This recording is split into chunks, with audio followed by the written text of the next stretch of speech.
You are listening to Midlife with Courage. This is where women in midlife come for inspiration, motivation, and sometimes a little education to help them live more boldly. Don't forget to hit that follow or subscribe button so you don't miss an episode. Now let's get started. Hello, everyone. Welcome back to Midlife with Courage. I am Kim Benoit, your host. Today, I have a beautiful guest with me. Her name is Sue Bartel. Welcome to the podcast, Sue. Thank you so much for having me, Kim. It's an honor to be here. Thank you. We are going to just jump right into it. You have a story to tell related to your health. And the first thing I want to highlight for our listeners is you were told by a doctor to stop looking for the problem. Yes. Let's take that and run with it. Let me tell you, the first response I had is crying like a little girl. No. Because, it's emotional, right? You get told, stop looking for the problem. Who does that? And, Right. it actually brought me to almost my rock bottom, for lack of a better word, where I kind of went, okay, clearly I cannot count on our medical system to help me anymore. So knowing that, what options do I have? So that's when I started really digging. And actually at the time I owned 2 successful food businesses, and I sold both my businesses with the goal to just survive. It's kind of sad in a sense, right? Like the goal is to figure out how you can be you again, how you can keep that smile. And so that's what I did. And I did thousands and thousands of hours of research, and I discovered supplements. And the challenge with a lot of supplements is often you need more than one to actually have it to work.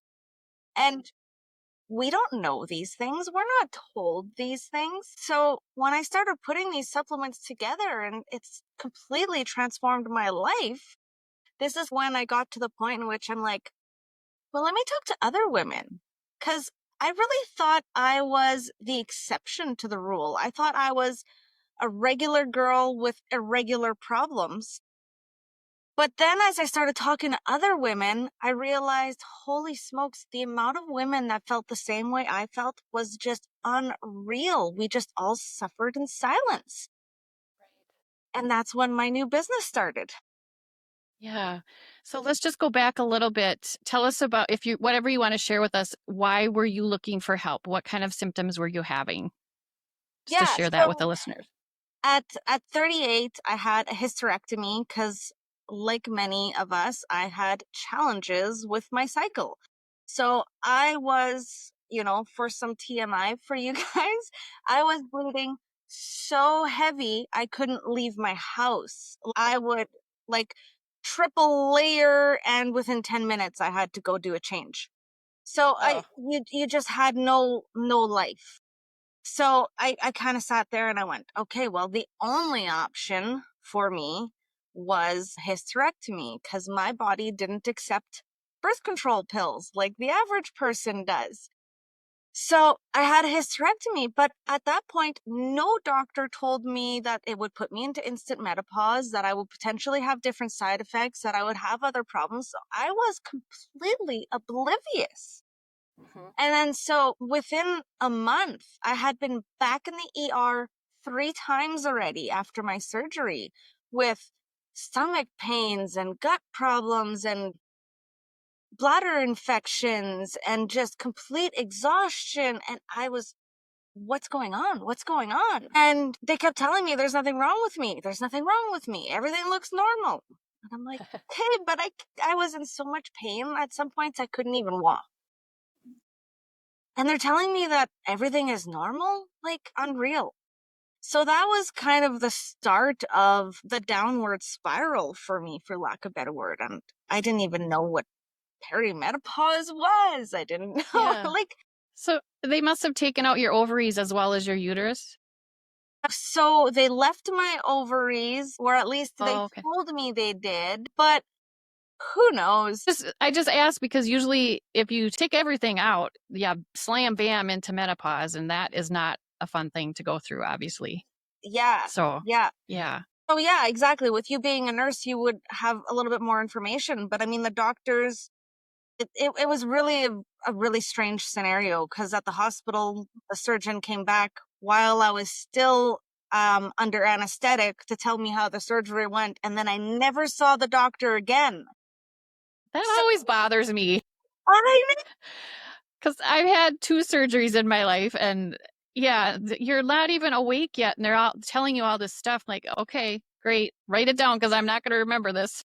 right. So when my husband came back to ask me how things went, he's like, "Oh, have you seen the doctor yet?" I'm like, "No." And then the nurses were like, "He came. Don't you remember?" I'm like, "Nope." So yeah, so that's why I'm a little bit uncertain. And then the nurses were like, "The notes aren't really clear, so I don't really know." My goodness, what a mess. So yeah, it was a little bit of a Yeah. mess. But I'm here, I'm smiling, and that's what matters in the long run. And now I've Yes. taken my journey to try to help educate other women on what happens in midlife. Right, Because they don't right. have to be blind. Yeah, when I started this whole midlife with courage thing, nobody really talked about perimenopause. Usually it was menopause, like, and then I learned, oh, perimenopause is that time before you actually, are done, and not really done, but menopause part. The shin. But Yeah. I'm finding that people are talking more about it, which is great. Like people like you are doing that and you're sharing. And it's so important to connect with other women because like you said, you thought you were the only one going through it. And Yeah. and I did too. Like the brain fog. I know you I looked at your website and I watched your videos and you were talking about brain fog and how you were thinking, "Oh my gosh, do I have Alzheimer's?" Right? Yeah, I Same here. really Me did. too. Yeah. Well, especially considering my grandma passed of that. So I'm like, okay, Mm, it's hereditary. So maybe I'm like, this is the beginning. And it's yeah. scary.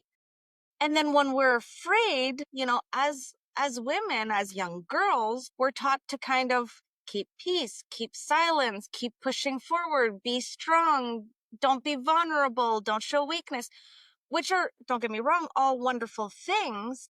But we also need to have that sense of community and that sense of belonging. And I think sometimes we lose a little bit of that because we keep everything to ourselves. And then we don't realize how many other people are struggling with the same things. So that's when I realized like brain fog was not just a me problem. It was like when my husband made a comment to me one day going like, are we good? And I'm like, of course we're good. Why wouldn't we be? He's like, well, you don't seem to like pay attention anymore. And I'm like, I'm paying attention. I just can't remember what you're telling. I think And yeah, that's interesting that he noticed that. Sometimes I just wonder, like when I started having those symptoms, I kind of like tried to hide it a little bit. Like, did you do that too? Did you like, oh my gosh, I don't want people to know about big this? time. Yeah, absolutely. Especially as like a business owner and a leader in your community, you're expected to be the strong one. You're Right. expected to be the one who can hold it all together. Or maybe we just expect that of ourselves. But yeah, so I'm like, okay, I got to push harder. I got to try more. I got to work more hours. I got to be able to maintain what I was doing before, kind of keep that facade going. Right. And at a certain point, it was like, I was just exhausted all the time. So I thought I was burnt out, right? Like, and they're going, okay, well, maybe I'm just burnt out. Maybe I need to sell my businesses. Maybe I'm done. I learned that I wasn't done. I was just entering my prime. But Yes. how do you know? You don't until you kind of figure that out. I know you said you hit your rock bottom. That was probably your moment to say, up, things have to change. I have to do something different. Talk about that journey and that search for what you needed. Yeah, so as you know, with the brain fog also, it was challenging because I would research stuff and I had to write down everything that I was researching because like the next day when I would go back to my research, I'd be like, what did I look up again? So I had like tons of notepads. And then of course I'm very fortunate to have a wonderful husband who was very supportive of me, who helped me. So he helped me remember some of my research and be like, hey, didn't yesterday you mention this or that or whatever? So between the two of us together, we figured out a series of supplements that we felt would work. And then I'm like, okay, what's the worst case scenario? I'm just going to feel the same way I feel now. So whatever. We tried it. And within a few weeks, it was like I was a whole new person. It was like I didn't only feel like I was 40 anymore. I felt like I was 20. All of a sudden I had energy and I could think and I could remember. And I was just like, wow, okay, this is cool. Because I had tried supplements before in the past, but I had only tried one. For example, like ashwagandha or something like that, where it's like, okay, well, ashwagandha is supposed to help with a bunch of things. Let's try that. But on its own, it wasn't giving me the results that I was hoping for. So that's when I hired a lab and went, okay, well, you know what? I've had these results. I've talked to hundreds of women. They're having the same problems. So can we put this into like one easy capsule to be able to make it easier? Because I was telling girls like, okay, go to the store and go buy this and this and this and this. How did you know what to look for? You mentioned ashwagandha, and I know I've taken that as well. I've had that in other, things that I take. But what was that process? Do you have a background in that or learning? Tell us about that. Yeah, so I didn't really know what to look for because I used to be that girl that would go to the health food store and see like the 1,000 different kinds of supplements and walk out of there empty-handed because now I was overwhelmed. Because, you look and there's so many choices that you're like, I don't know. But the business that I owned previously was a bakery and like in the food business, and baking is a science. So I'm like, I can take that same science that I've applied in food to my health. So that's when I started kind of applying the food science aspect to the supplement science. And then I started to kind of connect the dots together and kind of realize, okay. And I literally researched publications. Like I lived on PubMed and the Mayo. Good. And like I researched so many things and I would try this and then I would scratch it out. And then I would be like, okay, I'm going to make a list of 20 different kinds of things that could help with memory, for example. Well, which one of them seems to be the best? And I just kind of played that process of elimination game and trial and error a little bit on myself. You were your own guinea pig. I was my own guinea pig. So you were going through the process, trying, canceling out the ones that didn't work. Then what? Did you look at different symptoms and say, okay, I'm going to do a supplement for that and that and that? Or how did that process all work? So I looked at my own biggest symptoms, and it was brain fog, lack of energy, lack of self-confidence now, because now you've got so much brain fog, you're starting to think like, am I past my prime? Maybe I'm not good enough. Maybe I'm not.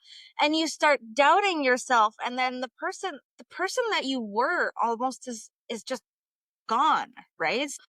So I was looking for something that could help with all of those things and then energy, but I didn't want something that was an energy drink or something like that, because I mean, that makes you like jittery and feel like your heart's going to explode. Right.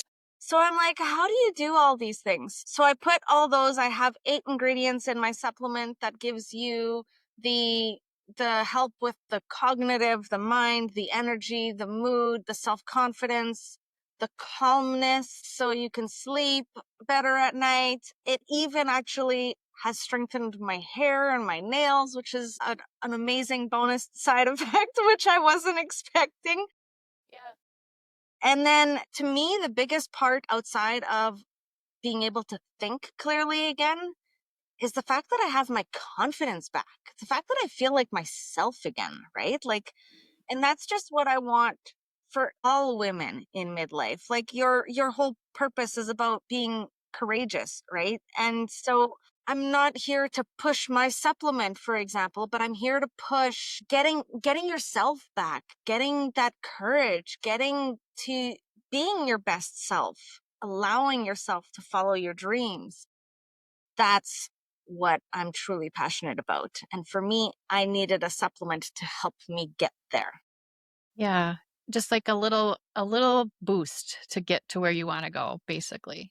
Exactly, exactly. Yeah, Like I always tell people, there is no such thing as a magic pill. It's not going to help with absolutely everything, but it's the first step in getting me the right tools to be able to kind of continue moving forward on my own. So sure. now I help women. I do some one-on-one coaching with women to help them find themselves, to help them hold them accountable, to give them courage, all those kinds of things as well, because that's a huge part of the tools that we need. Right. Thank you for mentioning courage because I do want to ask you as well. What do you think was your most courageous point in your life so far? I'm glad you asked. This is my favorite story, actually. I always wanted to be in business for myself. I always had that dream of being self-employed, but I never grew up in a family of entrepreneurs. So I really don't know where this dream came from. It was just there. So after high school, I took business school. I wanted to learn how to run a business, but I was always under the impression I had to invent something. I had to start a business and I didn't know what to start. So I did what every other woman would do is got a job. And I got a job working for the government. So I was stuck under the kind of golden handcuffs for almost 10 years. And I would say the most courageous thing I ever did would be when I was 27 years old, the government announced that they were doing a downsizing. They were going to get rid of 50% of the employees in our department. So we had three choices: retire or take an early retirement. I was in my 20s. That wasn't an option. Nope. Yeah. Take a buyout or reapply for your job, and the top 50% would keep their jobs. And I was the sole breadwinner. My now ex-husband at the time was a stay-at-home dad. We had two kids, and I came home and I told him, oh, by the way, I quit my job today. And he's like, don't you think we should have talked about this? I'm like, no, I didn't want him to try to convince me to not follow my dreams. I felt as though God had called on me to, this was my time. This was my time to follow my dreams. Because I had been looking for a business to buy, because I finally had gotten the idea to buy a business. But the problem is when you're in that safety and that comfort, I found an excuse. There was always something wrong with every business that I looked at. And so by me quitting, now I had no choice. Failure wasn't an option. I had three other people to support. I had a mortgage to pay for, right? so Yeah, right. so it was the scariest yet bravest thing I've ever done, because from there I hired a business consultant. I found a business. It was a pretzel business at the time. And within 6 days of quitting my job, I had found a business. But I had been looking for years before. It was so weird how it worked out. Yeah. But the part that I absolutely love the most about this story is now I was following my dreams. So for the first time in my life, I felt smart. I was actually doing something that I felt like where I belonged. So I actually felt smart for once, and I had more courage and I had more energy and more passion, and that gave me the strength to get out of a abusive marriage. So it's funny how things work out sometimes, because one tiny little change made such a big ripple effect in the long run. Yeah. Yeah. And I don't think there's coincidences. I think that happened for a reason, which you probably do too. I agree. Yep.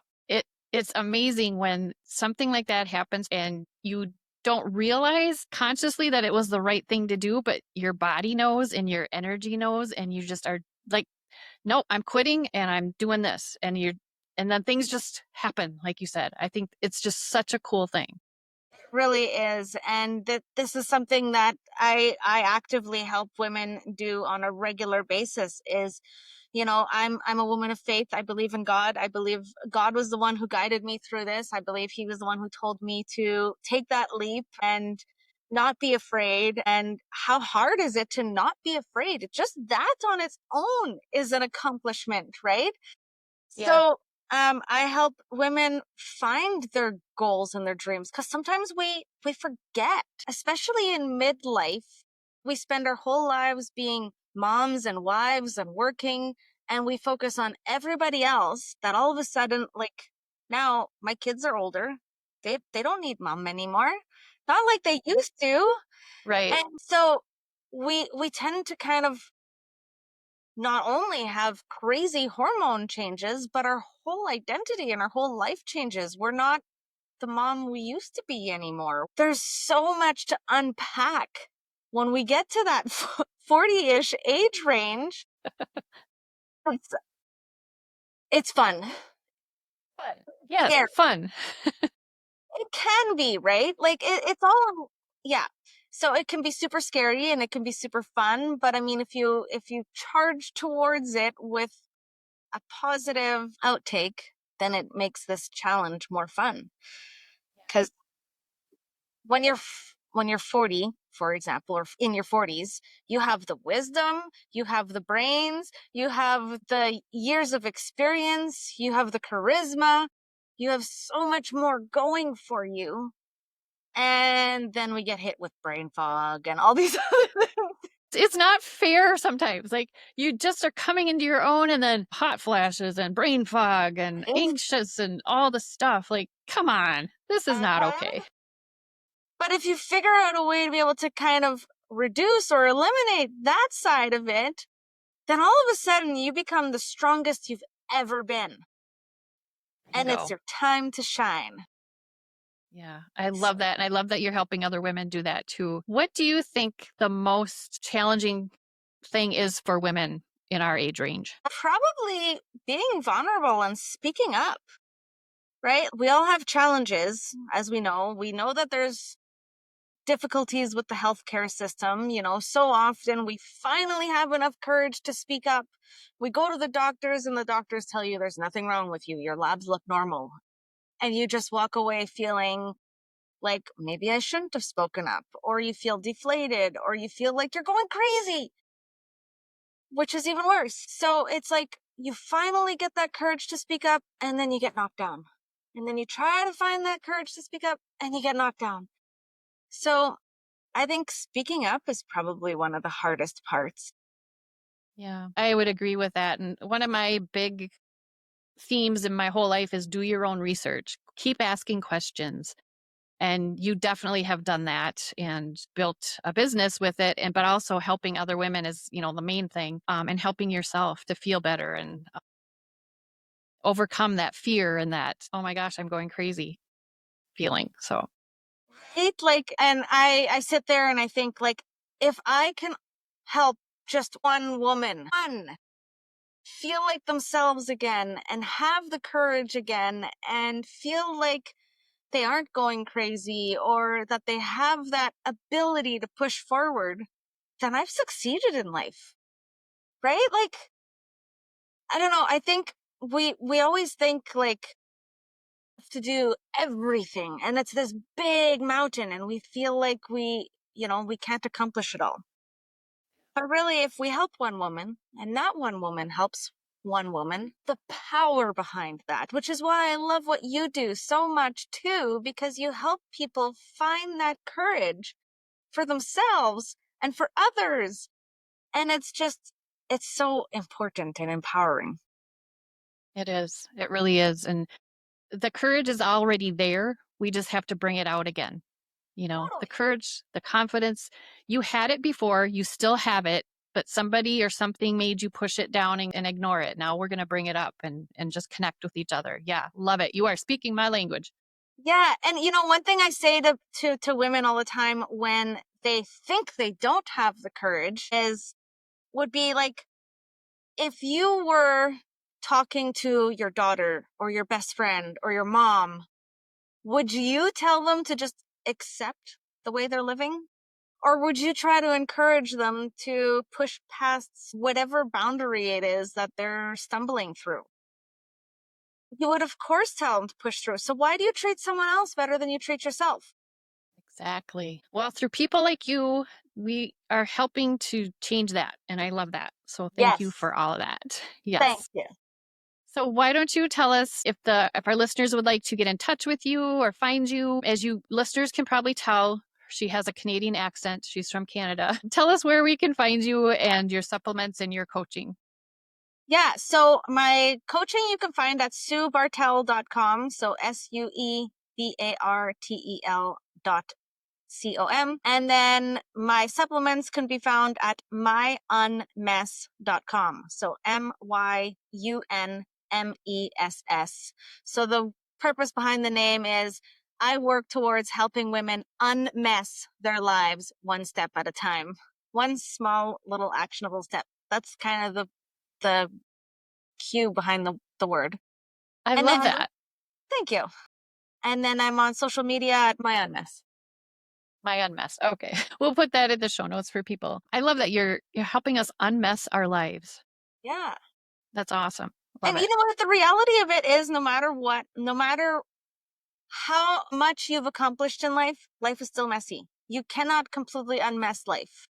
But you can make small actionable steps every single day to make your life a little bit less messy and a little bit better and have a little bit more courage and have a little bit more faith and have, like tiny little things like journaling, getting to know yourself again, going outside is so underrated. Yes. We were talking before we recorded. I was telling you how nice our weather is here. I had all my windows open and just taking 5 minutes to walk outside, step outside your door, breathe the fresh air, just look at the trees, whatever. Nature is such a healing modality for me, and I'm sure for a lot of other people too. It is. It really is, actually. And as you would know from your background, it's scientifically proven to help, right? Yes. 10, 15 minutes a day can make a world of difference. And if it's warm enough where you are and you can take your socks and shoes off and just totally ground yourself, even better. Well, Sue, this has been an amazing conversation and you've given us so much. Is there any one last little message you want to leave with our listeners? You are so much stronger than you think you are. Wherever you think you are in life, all the problems that you're having, you're not alone. And there are tons of other women that are struggling with the same thing. So talk to a friend. If you're too shy to do that, go online where no one's going to see you. Take a tiny little step today to try to open yourself up just a little bit. Great information and a great message. Sue, again, thank you so much for joining me today. Thank you so much, Kim. It's been a pleasure. Yeah, we'll talk to you soon. You bet.